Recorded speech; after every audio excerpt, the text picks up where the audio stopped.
prif gylch yn lled agored, a hynny ar gyfer y bencampwriaeth arbennig yma. Pencampwriaeth cwpan Tom yn Sprightly. O'n blaen ni nawr, mae yna dipyn o olygfa. Dyma ni, gwisgo yn berffaith ar gyfer yr achlysur.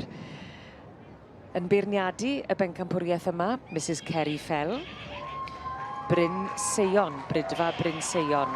I'ch atgoffa chi, dyma ble ni'n gweld fan hyn, yw pencampwr pob un o'r adrannau gyda'r bryd Cymraeg, yr adran A, B, C a D, yn dod nôl i gystadlu yn erbyn I gilydd, a hynny ar gyfer cwpan Tom yn Sprightly. Ie, wir. Ar adran A, o'n i'n gweld yn gynt Divergers Hayley. Wedi cael cwpl o lessons nawr. Divergers Hayley. Pencampwr yr adran A, ond yr adran B sydd I blan I ni nawr, ar ceffyl poblogaidd iawn, Calared Heartbeat I Sandy Anderson, Brydfa, Thistledown. Clywed lot fawr am Sandy Anderson yr wythnos hon. Wedi cael wythnos da. Ac yn ddylanwadol iawn yn y byd ceffylau. Yndi we. Giler Loti, wrth gwrs, boblogaidd iawn. Pencampwr yr adran D I teulu Lloyd Facwn, Giler.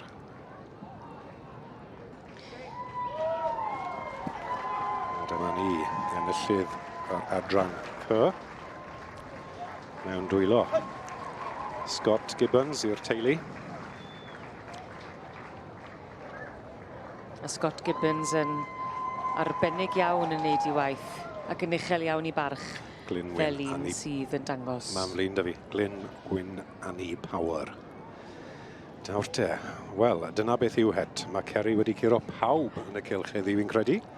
Mae'n ennill pencampwriaeth yr het. Ydy mae siŵr o bod gystadleuaeth ar y maes mae rwle am yr het o'r enw. Bown o fod. Gilei sasiw ffash. Geleddi. Odi, mae Kerry Drian oedd hi ddim yn dda iawn Di llun a dim wrth. Oedd rhyw broblem oedd hi ddim yn tymlo'n dda. A ni'n siarad iddi yn gweud byddai na, dyre'r pils I fi byddai'n ganol cylch, ond heddi mae'n tymlo'n iawn. Braf I gweld hi ac tad Kerry a y fferm yn Bryn Seion, sef ymhendre Capel Seion yng Ngheredigion. Ie, dyna le mae'r teulu yn dod o. Mae'n byw yn Niwent ar hyn o bryd ar ôl i'r gŵr gaben I gwaith yn Llundain. Mae'n fangi yn ddiweddar, so mae'n fenyw fysi awr. Fysi iawn ac tynnu amser I ddod I ferniadu'r gystadleuaeth fawr yn y cwpan Tom yn Sprightly. Tom yn Sprightly yn y blynyddau cynt fe gath yr wobr hyn I gynnig ac oedd fod cael I rhoi i'r ceffyl oedd yn cael y mwyaf o sŵn o'r dorf. Dyna beth oedd y dechreuad? Dyna beth oedd y dechreuad, ond wrth gwrs mae wedi mynd yn tyma bach yn fwy technegol wedi Ie, erbyn nawr, ie. Mae rhaid meddwl mwy a wedi'r ceffyl, ond ie, dyna beth oedd e. Glyn Gwyn Annie Powers fyna, y gaseg felen. A bydd e'n ddifyr nawr gweld pa un bydd yn cael y floedd o'r dorf. Jyst I edrych yn ôl mewn hanes yn dyfe mewn ffordd. Ie, mae digon o sŵn wedi bod trwy'r wythnos yn dwse o'r dorf. Gyda Loti. Kerry Fell wedi dechrau a gyrfa y myd y bale yn dibyn o ddawnsraig a wedi hyfforddi tipyn o ddawnsio ar hyd y blynyddau. A wedi dysgu digon ar ôl i'r penluniau roi lan. Mi'n cofio'r stori yn wrth oedd hi'n moyn neud yma bach o bale, ond wrth trial dysgu oedd y penluniau ddim digon cryf. Oedd hi'n gweud oedd hi'n dechrau mynd yn fyrach yn eitha ifanc, so na, oedd yr penluniau wedi benni.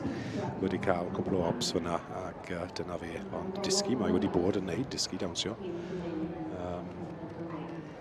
Y cyffelen amlwg yn feleit hefyd. A Brydfa Bryn Seion wrth gwrs yn holl enwog y diwrnodau hyn. Ar ôl symud mas o Llundain a dechrau magu fe fagodd hi adran A cynta yn 2002, a mae wedi cadw adran D, adran C, ambell I adran B fyd, dwi'n gwybod ond diwrnodau hyn, adran A fwyaf a C. Mae Kerry wedi cael trafod a gweld digon o bob adran. So bydd digon o llyged agored gyda i. Mae'r het yn dod off yn barod, dwi'n credu. Ni'n dod I ben yma. Oedd hi'n gwybod, oedd hi'n eitha pendant I barn? Ie, a pob parch iddi mae wedi dewis yr adran B, Calared Heartbeat. Wel, mae yna wen enfawr ar dy wyneb di. Wel, fi'n bles iawn, mae Sandy'n ffrind mowr i fi, a ni'n meddwl lot o'r ceffyl hyn, mae rhaid gweud calored heartbeat. Fe oedd e yn enillydd yr ceffyl Pencampwriaeth y Ceffylau ifanc yn bore yma na ddo, ac yn mynd ymlaen heddi i fod gorau o'r gwrw, a wedyn Pencampwriaeth, a dyma ni, Pencampwr y Tom yn Sprightly.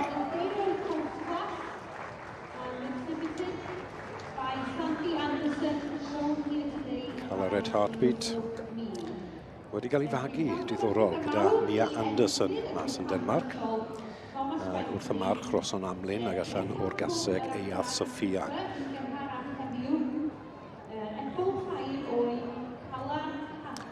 Liesl Mead wrth ei benne yn trafod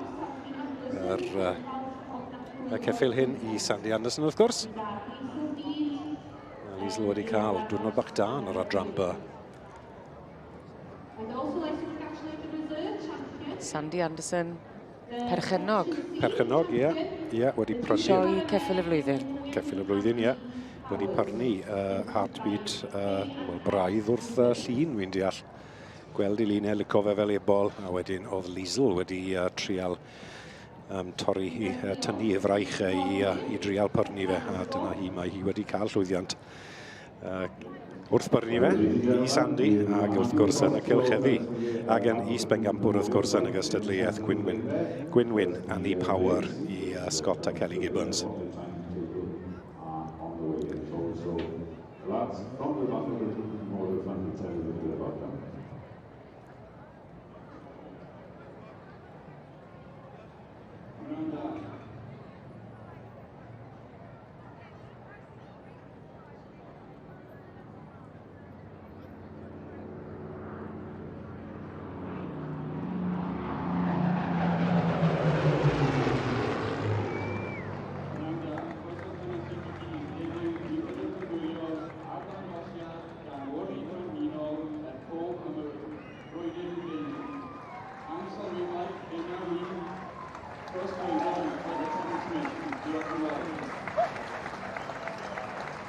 Wel, dyma ni, ellwn ni ddatgan, mae Pencampwr, y Brydiau Cymreig, yr adran A, B, C, a D, yw'r un sy o'ch blaen chi nawr.